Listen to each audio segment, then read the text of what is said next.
விஜய் வந்து single man ஆர்மிங்க.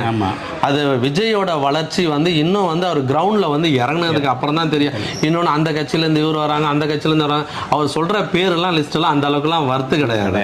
ஓகேவா? விஜய் வந்து தன்னை நம்பி கிரவுண்ட்ல இறங்கி மக்கள்கிட்ட நேரடியா போய் சந்திச்சு களத்துல வந்து என்னென்ன இருக்கு சோசியல் மீடியால கொடுக்குற நியூஸும் உங்களை பத்திரிகையாளரை கூட நம்பாதீங்க. பத்திரிகையாளர்கள் ஒன்றும் செவுத்துல இருந்து வானத்துல இருந்து குதிச்சுக்கிட்டு போய் ஒவ்வொருத்தரையும் வீட்டை கதவை தட்டி நாங்கெல்லாம் கேட்கறதுலாம் இல்லை. ஆனா உண்மையிலேயே கிரவுண்ட் ரியாலிட்டி தெரிஞ்சவங்க இருக்காங்க.